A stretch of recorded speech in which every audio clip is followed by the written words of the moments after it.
Alright, Shalom. First of all, I'm going to start this lesson off by giving all the praise, honor, and glory unto Yahweh Ba'ashem Yahushai. Ba'ashem Rakakwadash. Double honors to the apostles and elders at Great Millstone.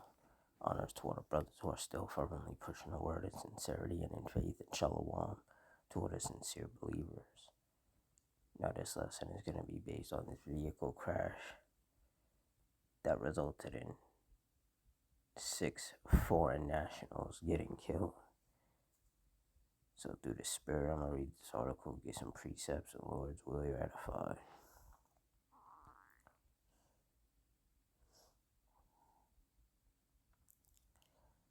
It says the deaths of 6 and possibly 7 foreign nationals in a fiery van crash in eastern Idaho are a reminder that the visitors who throng to Yellowstone and Grand Teton National Parks from around the world travel on scenic byways that can be as dangerous as the region's grizzly bears and boiling hot pools.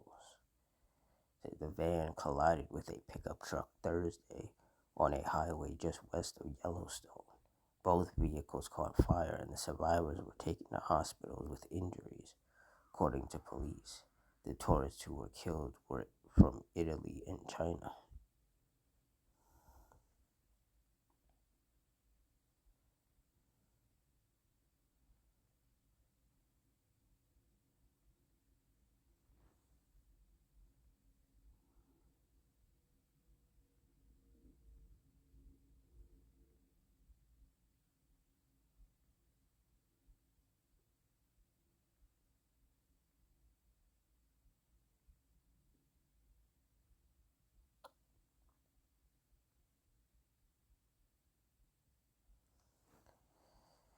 It says winding roads and natural distractions help fuel numerous accidents in and around the park. The first death involving a passenger vehicle in Yellowstone came just a few years after the park was completely motorized and a fleet of buses replaced the stagecoaches and horses used for transport in the park's early years. In 1921, a 10-passenger bus went off the road in the Fishing Bridge area of the park and down an embankment, killing a 38-year-old Texas woman when her neck was broken, according to park historian Lee Leslie. Whittle, in his book Deaths in Yellowstone, chronicles deaths by all means, from drownings in hot springs to bear maulings, airplane crashes, and murders. Auto deaths, he wrote, are legion in the park, to the point that he felt them too ordinary to include in his tally of fatalities. Another accounting of deaths in Yellowstone says at least 17 people died inside the park in motor vehicle crashes since 2007, ranking it the second most common cause of death behind medical issues.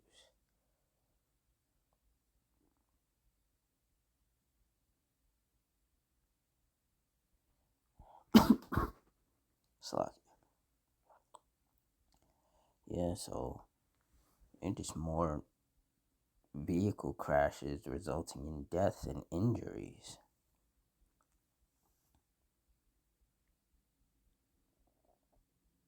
So, the men of the Lord have been saying in these last days, there's going to be a lot more deaths. A lot more people are going to be dying in these last days. Psalms 9 and 16. The Lord Yahweh is known by the judgment which he executeth. The wicked is snared in the work of his own hands. Higgaion Selah. And that's right, because ultimately the Heavenly Father Yahweh is the one causing all of these car crashes and bus crashes. People want to say, oh, it's just human error and things like that. No, the Heavenly Father is the one pulling the strings, calling the shots, making these things happen. Because these vehicle crashes are just some of the many ways in which the Lord judges people that he's angry with. These head-on car crashes, these T-bone crashes, rear end crashes, rollover crashes, people getting ejected from the vehicle, you know, people getting into car crashes and then uh, their vehicle catches on fire and they burn to death. Like, these are judgments from the Lord. Because there is no such thing as an accident. An accident means that it didn't happen on purpose. But if the Lord is making it happen, then that means it did happen on purpose because He made it happen.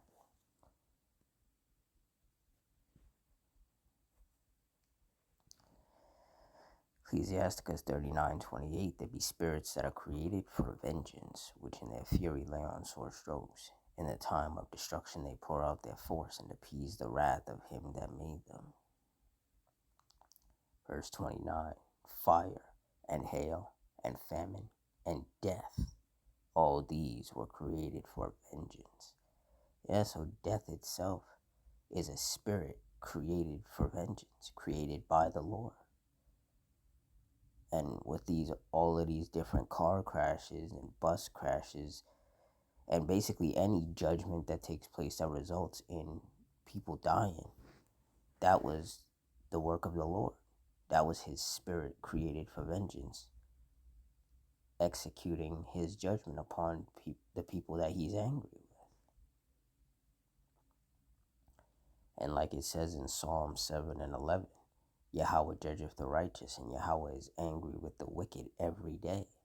So if the Lord is angry with wicked people every day, and every day people are dying, that links up pretty well.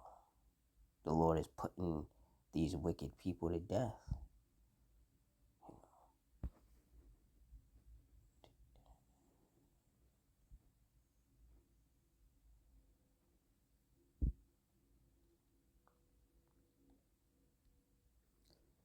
Deuteronomy 32:39. See now that I, even I, am He, and there is no power with me. I kill and I make alive. I wound and I heal. Neither is there any that can deliver out of my hand.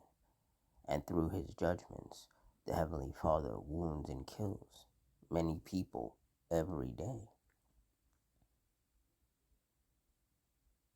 And we see that. All of these car crashes, plane crashes, helicopter crashes, animal attacks, shootings, stabbings, hit and runs,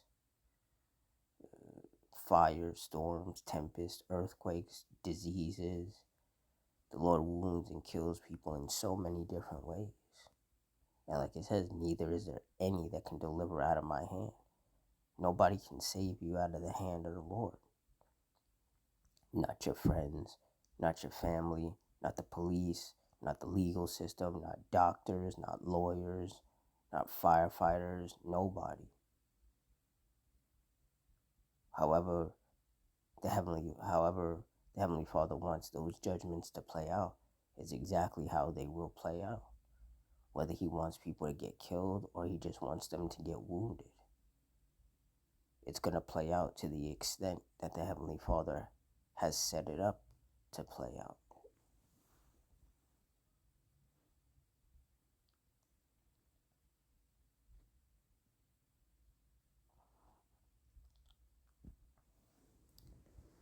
First Samuel 2:6, the Lord Yahweh killeth and maketh alive. He bringeth down to the grave and bringeth up. And that's right. The Heavenly Father is the one that kills. So you read about these car crashes where people die, the plane crashes, the helicopter crashes. You hear about people drowning, people unaliving themselves, stabbings and shootings where people die. People getting trapped in a fire and they die. Or the Lord sends a tornado and it sweeps through a town and kills a bunch of people. That was the work of the Heavenly Father. And a lot of people, they can't wrap their head around that because they've been lied to in these harlot houses, aka these churches, being told that the Lord loves everybody. They've been told that Satan is the one who's committing these judgments. But no, this is the work of the Lord. The Heavenly Father gets all the credit for these judgments taking place.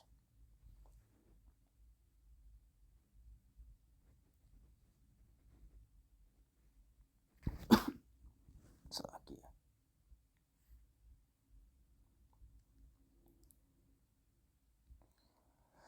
Job 4:7, remember I pray thee, whoever perished being innocent, or where were the righteous cut off? And the answer is that no one has ever perished being innocent, nor were the righteous ever cut off. So these people who die, whether they be men, women, or children, they're not innocent in the eyes of the Lord. Especially when the Lord has them dying in horrible ways, like car crashes and plane crashes and things of that nature. Like if that person was innocent in the eyes of the Lord, why would the Lord have them in that situation? That doesn't make any sense.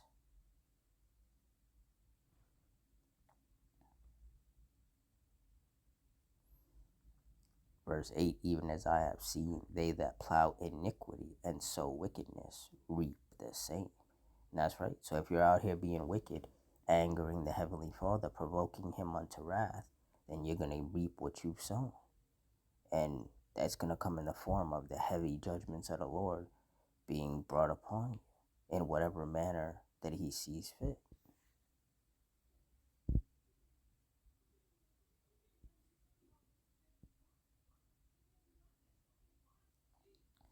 Ecclesiastes 3:1, to everything there is a season and a time to every purpose under the heaven. Verse 2, a time to be born and a time to die, a time to plant and a time to pluck up that which is planted. And we are in the time and season where a lot more people are going to die because of their own wickedness and because we are in the days of vengeance. Luke 21:22, for these be the days of vengeance, that all things which are written may be fulfilled.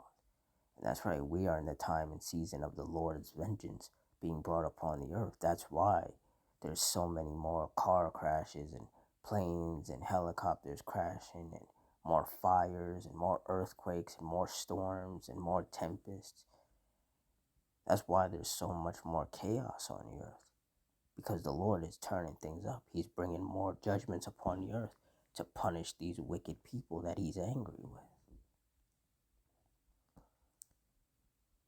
And things are going to get a lot more intense. They're going to get a lot more dangerous, a lot more deadly out here. Because these wicked people, they're not going to stop being wicked. They're only going to wax more and more wicked. So the Lord is just going to keep turning up these judgments. So all you sincere brothers and sisters out there, you got to stay circumspect. Because you just never know when the judgment of the Lord is going to hit. And you don't know where it's going to hit and how hard it's going to hit. So stay circumspect and stay prayed up. So with that, I'm going to wrap it up here. Closing, I want to give all the praise, honor, and glory unto Yahweh, Bahashem, Yahweh Shai, Bahashem, Rakakwadash, the Wadi Yahweh, Bahashem, Yahweh Shai, for putting the spirit on me to do this lesson. Double honors to the apostles and elders, a great millstone. Honors to our brothers who are still firmly pushing the word in sincerity and in faith, and shalom to all the sincere believers. Hope you all stay strong, stay safe, stay fervent, stay circumspect, stay prayed up.